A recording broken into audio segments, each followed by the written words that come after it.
Please welcome Meat and Livestock Australia Managing Director Mick Crowley. He will share MLA's Strategic Plan 2030 and the organisation's 5-year strategic direction outlining investment priorities for innovation, sustainability, market growth and industry resilience across the red meat sector. Please make Mick Crowley welcome.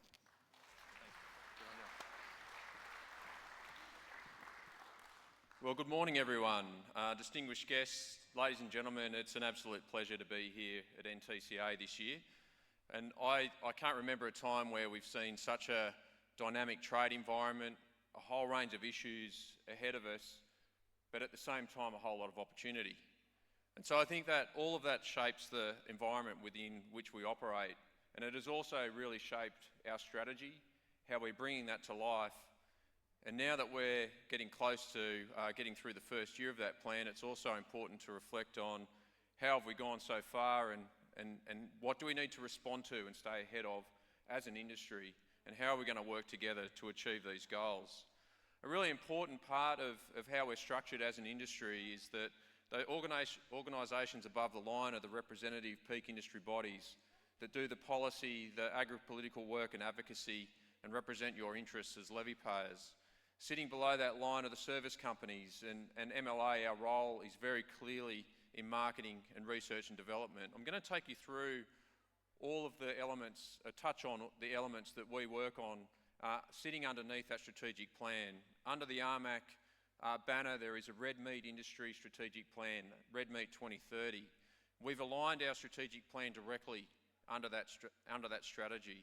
We took the opportunity a couple of years ago to really run the ruler over the assumptions that we made at the start of Red Meat 2030, where are we at on that journey, and how do we make sure we're really clear what we're going to deliver by 2030. And that's what I'm going to take you through today.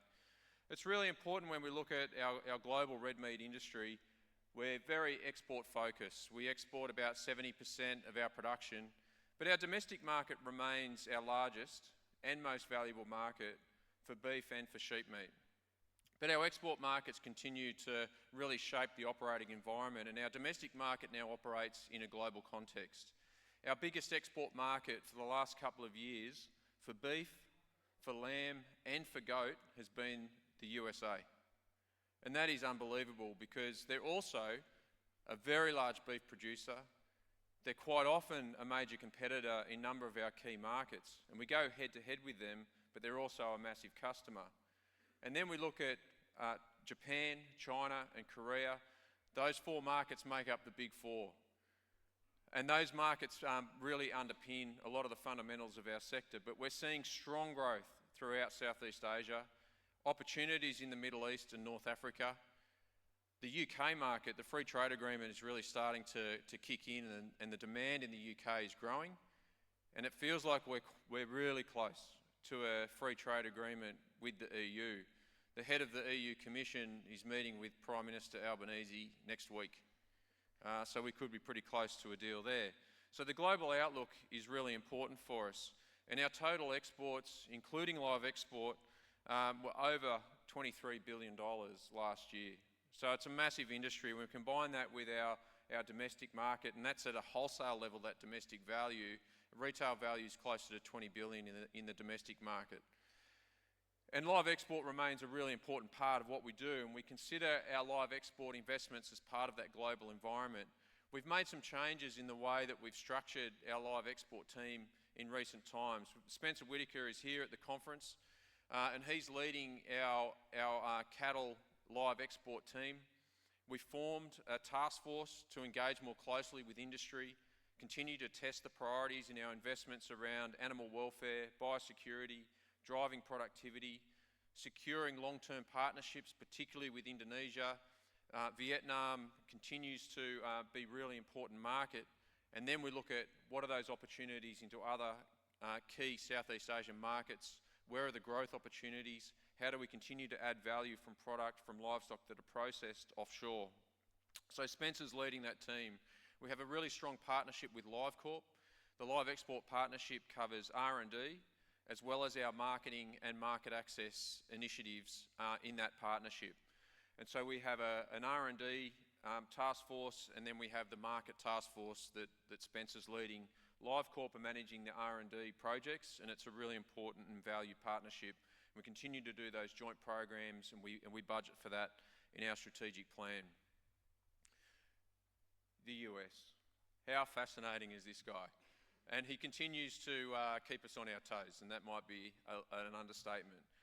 The disruption at the moment that we're seeing in the Middle East is really starting to have an impact on the trade, but we're also seeing a lot of innovation in terms of how product can continue to move into that market, and our customers are really keen to continue to buy our product. We had the largest attendance of exporters on our stand at Gulfood trade show in January. There was 37 exporters that attended that trade show, doing business with all parts of the Middle East, and the UAE and through Dubai in particular is the hub for the Middle East. But the current conflict is having an impact, and who knows how long that is going to continue, and it's something we're going to have to keep a really close eye on. We also saw back in April last year that the US applied tariffs across 187 countries, across nearly every product that they import. But who would have known that that would have added cost to the American consumer? Everyone except them, it seemed. And we saw the relaxation of those tariffs on beef into the US, and we remain at 0% duty into the US. We have a free trade agreement with the US, no quota, no duties, and so we remain on a competitive basis into the US, and we are still seeing strong demand across every category of beef that we produce going into the US. It is a very large grinding market. About 70% of our exports are going into burger manufacturing. The fact that the US, on average, eat 3 hamburgers per person per week, about 1 billion hamburgers a week get consumed in the US. We're a significant part of why they need our product. Lean trimmings, 90 CL, really underpins the market for us in that trimmings market.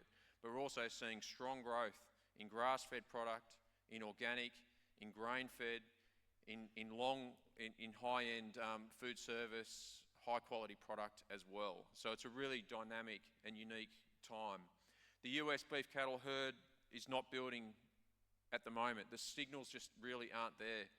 I don't know if anyone has seen those videos that pop up on Instagram. They're selling these little calves that are 150 kilos that are making $1,300 to $1,500 US. Week-old dairy cross beef calves, $1,300 US. I heard of a commercial cattle sale of cows and calves. Those cows are in calf again, $7,500 US for people who are wanting to restock competing in that market. So they're at the lowest cattle herd in the 70s. We just haven't seen those signs of a rebuild. They don't have cattle coming up from Mexico at the moment because of the screwworm issue. And we're also seeing really strong demand now into Canada. We sent 50,000 tonnes of beef to Canada last year, and growth opportunities continue. We're putting a resource in Toronto at the moment. So North America as a whole, we do send product into Mexico as well. But you can see on this graph, it just shows the decline in their production, and the gap in the demand for red meat creates a big opportunity. But we also saw this year a few headwinds coming at us out of China, where last year we saw massive growth into China. Because of those tariffs, China's retaliatory measures against the US meant that the US product stopped going to China. All of that production was replaced by Australia. So our exports to China last year were 300,000 tonnes. Our quota into China is a little bit over 200,000 tonnes. Now what's happened this year is that when we fill that quota of 200,000 tonnes, there'll be a 55% out of quota tariff applied to our product, which will effectively stop the trade. But that is being applied to all imported products. So every country with a quota sending product to China, when they fill their quota, they'll also be subject to those out of quota duties. So China is going to be incredibly short of product later this year. It impacts Brazil more than us. We need to find a home for the 100,000 tonnes that we would have sent there this year. I think with the balance of trade across our key markets, we'll be able to do that. And we've had a pretty long runway to know that this is coming. Brazil are going to be impacted and trying to find a home for about 400,000 tonnes of product. Now that will have a material impact as they try and find a home in other markets where we also supply similar products. So the competitive landscape continues to be very, very strong. But it also creates opportunities for us. We're ahead of the game on food safety, on shelf life, on animal welfare, and on quality in particular. And we can continue to drive and push pretty hard on our marketing programs about how we stay ahead of that game. How do we continue to differentiate ourselves? How do we do a better job than everyone else in meeting customer and consumer demand around the world? Our ability to supply is in a very strong position. Our cattle herd remains pretty strong. We've certainly seen some tough conditions in southern Australia. They've come off the back of the 2 driest years on record, particularly in South Australia and the western districts of Victoria. There are some green shoots coming through. They've had a break in the season, but after the last break, they then had fires, had a little bit more rain since then. So the southern industry is looking to rebuild and consolidate. We've seen strong seasonal conditions in a lot of northern Australia. We've also seen really significant drought in other parts as well. So it's so diverse. But our beef production and carcass weights continue to grow. The increase in carcass weight, you can nearly draw a line directly with the numbers of cattle that are coming out of the feedlot sector. Our feedlot capacity and numbers on feed are the highest on record. We are continuing to see feedlot expansion. That may slow down over the next few years, but turn-off will continue to grow. Now, these are quarterly numbers. We're turning over our feedlot capacity close to 3 times in a year. There's about 1.4 million head of cattle on feed. So we're approaching 40%, around 40% of our production now is coming out of the feedlot sector. It's going to be a continually growing and a really important part of our sector going forward. We also make predictions using all of this data on our cattle herd, but the female slaughter rate is something that I keep a pretty close eye on. That dotted line across the middle is 46%. When we go above that line, our cattle herd is in decline. When we're below, we're rebuilding. What we have seen, though, over the last few years is that the reason of female cattle turn-off has changed quite a lot. We've seen a maturity of the herd in northern Australia where we have strung a few seasons together, a lot more older cows coming into the system, but we also have seen the pressure when things get dry and tight with younger animals and younger females coming through, which is also having an impact. But our herd numbers are relatively stable at the moment. The live export outlook remains very strong. Indonesia being such a fundamental market, very strong feedback through the task force that our focus has to be on maintaining our access into Indonesia. We're also looking at growth opportunities and how do we add value for our live export cattle. And I'll talk a little bit more about that when we get into our strategic plan. So let's jump into that, because that context that I've just gone through in supply and demand really shapes our operating environment. We consulted really broadly on our strategic plan, and we did a lot of reflection internally as well to say, what are the insights that we have that we can feed into that process? What are we hearing on the ground, and what do we need to make sure we're really clear on as we go forward? Remembering that we are funded by producer levies, absolutely, it's a massive part of our income. We also have significant investment from the federal government. They make 0.5% of GVP of the industry available for R&D. To put that into context, this year, that is $106 million available for R&D investment. We match the R&D component of the levy, and then our other income is that we can attract eligible sources of investment to invest in R&D and leverage that with a federal government dollar without using a producer levy. It allows us to scale up our R&D investments. So the big ticket areas in our strategic plan are contributing to Australia's net zero ambitions. The federal government has, since we started Red Meat 2030, has now set a net zero target by 2050. Our industry was really ambitious at the time, setting carbon neutral goals of 2030. Now, that was always contingent on the right level of investment and the right incentives to be in place. We recognise that it takes a lot of investment to get there, and where we're at today, at the start of this strategic plan, we weren't on track to achieve it, but we've made the most progress out of any industry. We've reduced our net emissions by 70% since the 2005 baseline, which is where all those emissions targets are set. So we're well ahead of the game. But to get to the next level, we need more investment. We now have the zero net emissions for agriculture CRC off the ground. That's a $300 million program of work over 10 years. And the livestock pillars line up directly with the pillars of investment that we're making in emissions reduction and carbon storage, new technologies and tools. So we now have the opportunity to leverage the investments we made under the CN30 roadmap to really drive our net zero progress. But what we have done is taken a step back and said we can't pursue this at all costs. We have a big opportunity to make sure that we're driving productivity, that the efficiencies that we gain in driving that productivity also deliver a positive environmental outcome. So our KPI has evolved to measuring emissions intensity per kilo of production. That when we drive the fertility of the herd, when we turn off more kilos per cow joined, when we reduce the age at which cattle reach market, and when we start looking at incentives for a driving adoption of tools and technology, there has to be a reward in that. So when we're taking very seriously the cost of production and making sure that we're leveraging the efficiency gains and driving productivity. We've also very clearly been given the task of running to ground the biogenic methane cycle and understanding the true net position of our methane emissions. At the moment, our greenhouse gas methodologies in the National Greenhouse Gas Inventory don't consider sequestration.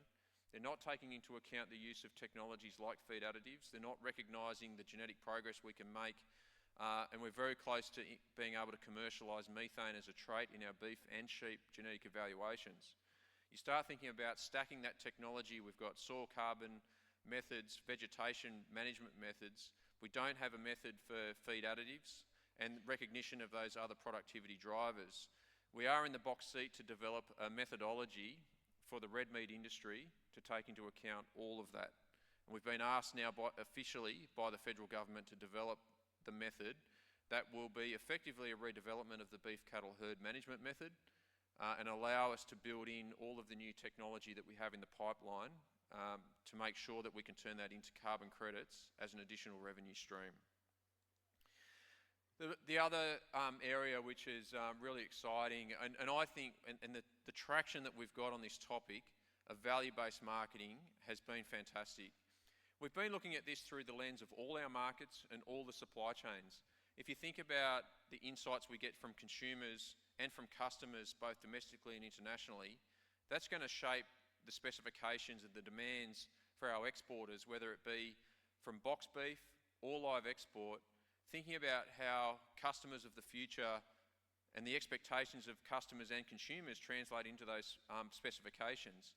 We need to get that feedback flowing back to the production sector so we can breed, feed and finish animals with a market destination in mind. We need to have the systems and then the tools and the technology to help drive our production system to return a higher value article to our customers. So value-based marketing is a core part of our initiatives. We're looking at our feedback systems, our data strategy, and how we connect genetics, on-farm production, and meeting those market signals. We're getting, every time we have a conversation with a supply chain, when we start asking, where are the biggest barriers or where are the biggest opportunities to add value in your supply chain, that's then what we focus on. So it's not a one-size-fits-all. We can tailor those solutions based on the maturity of the supply chain, where those pain points are. It also allows us to tailor solutions depending on where you are in the country as well. When we think about adoption, and adoption's been a massive conversation, not only this week at the NABRAC conference last week. Well, the solution comes into how we partner. How do we solve regional specific priorities? And we are developing, and I believe the contract is now signed with NTCA to be able to partner directly on the priorities that are coming out of your part of the world and allowing to tailor those solutions against the very specific and well-defined priorities, which is a really exciting time and a great way to move forward. We have the technology, objective measurement technology in the processing plant now to give more trust and transparency in the grading process. It's also going to create the opportunity for us to look at the balance of quality, yield, and building in brand equity and brand value into future pricing systems. But those pricing signals aren't the starting point. What we have to understand is where can we create and capture more value? Then the solutions of how we share that value with the supply chain will evolve from there. The other part of that is how do we start with the right animal? Multi-breed genetic evaluation has been something that we've been asked for a long time. Very focused on commercial producers. How do we benchmark the fertility of the herd? How do we balance fertility and production traits and carcass traits and optimise the genetic potential of animals for the environment within which we operate? which is incredibly diverse. We heard Daryl Savage talking about the NAPCO journey, and it aligns directly with what we're talking about. Understanding what the endpoint targets are. How do we balance those traits, and how do we find those animals that are going to get us there faster?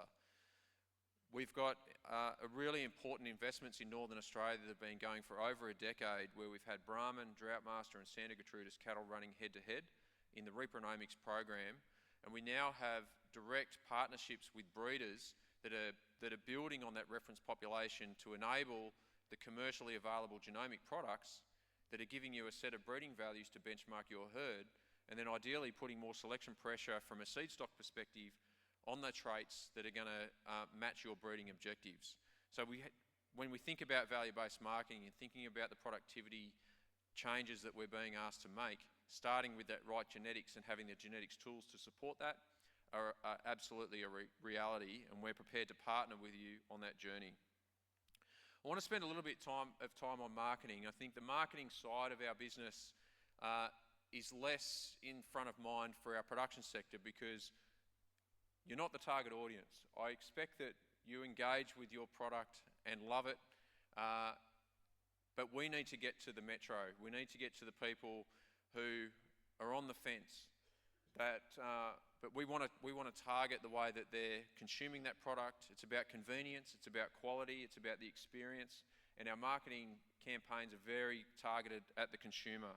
We've done a lot of work with fast quick service restaurants. The Subway example there, the Philly cheesesteak sub that you can get in Subway was developed with us in our test kitchen with our chef, with Chef Sam Burke, who you all know, and that is on menu, and changing the way and just creating, understanding how we keep beef, the cost point at the right point, the right cuts for the right outcome, and those examples are really kicking goals.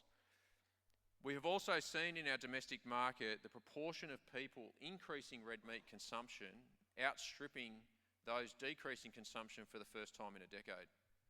It's driven by health and fitness. And in that environment, in that new, the health kick and the health phase, it's protein is king. We're also seeing a big trend towards natural products, minimally processed, nutrient dense, nutrient diverse, bioavailable. It's just gold for our red meat sector. So we're really building on this, and this is a trend not only in Australia but overseas. We also have seen the lowest proportion of our population who have put their hand up and said that they're vegetarian or vegan, 5% of our population. The interesting stat out of that is that 55% of people who say that they're vegetarian eat meat occasionally, and 1% of the population is vegan. We're also seeing those stats that the sustainability of a vegan diet, about 85% who convert to a vegan diet last a year before they come back, and then we have a whole new set of advocates for eating red meat. But it's still a trend that we keep a very close eye on, but these are the types of things that we can build on, and those insights shape the way that we run our marketing campaigns. Now, our beef campaign is a little bit different to lamb. The summer lamb campaign is quite famous, and we've had a lot of feedback over the years on what are we doing for beef. Well, beef it's the battle of the midweek meal. 85% of Australian households buy beef every week. And so it's about how do we just maintain and support that repertoire? How do we evolve with the changing consumption habits? And that really underpins what we do. We've had a lot of this happens through social media. We have a program with retail, with food service. We partner with the big retailers. We do a lot of work with independent butchers. And if you want to go and have a look on YouTube, the comedians with butchers, we've had these comedians going in and interviewing butchers. It's all on YouTube and has incredible engagement. But we did this year partner with the Ashes. We also have a partnership with the FIFA Soccer World Cup. And these ads play throughout the course of the Ashes. Order up! Yes.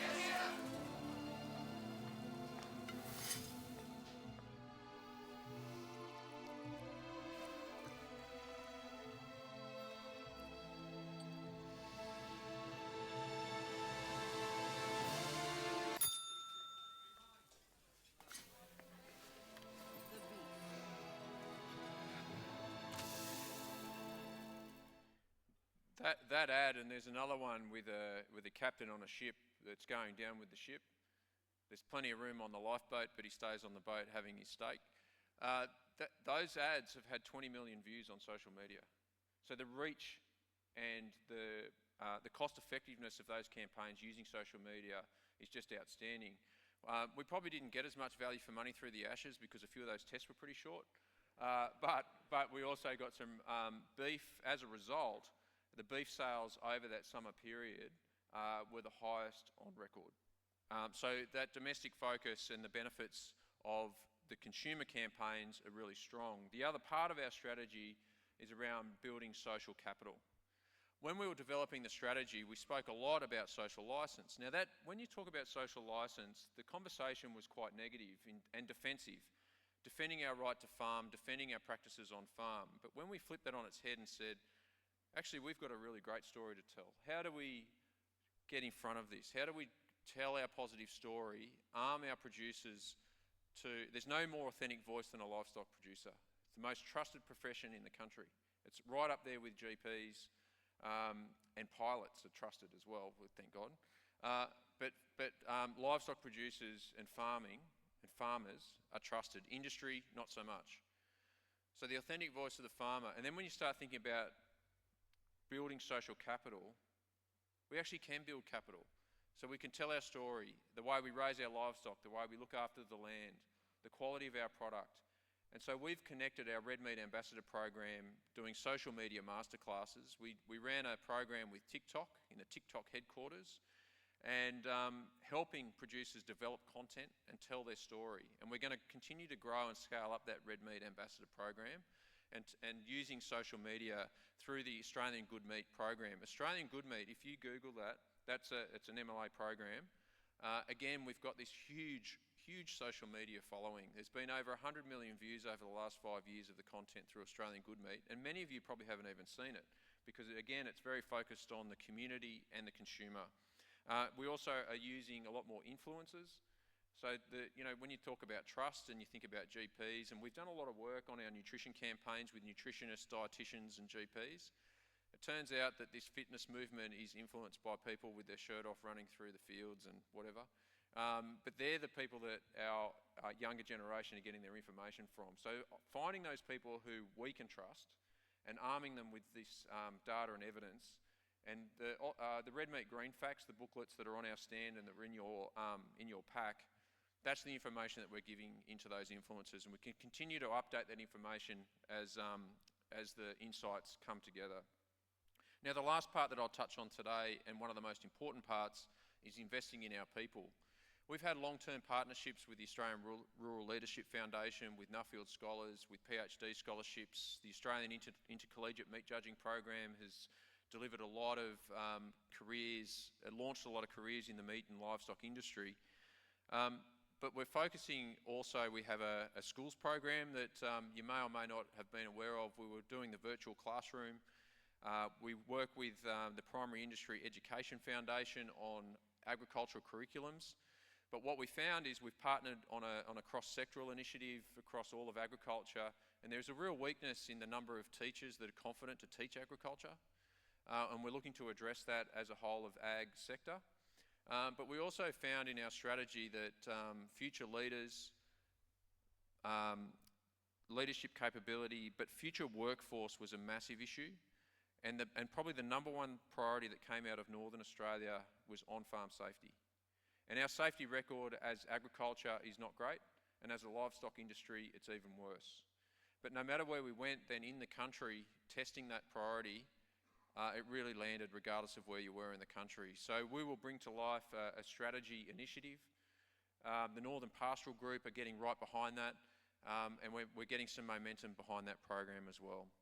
So look, we can talk so much about everything that's under the hood. We've got a great team of people at MLA on our stand in the trade space. The directors of MLA are also here. We held our our board meeting here this week. So please look out for anyone wearing an MLA shirt, and we're more than happy to take you through any of the detail that sits within the programs in what we're investing in. So thanks very much for having me today. Pete, I'll hand back to you.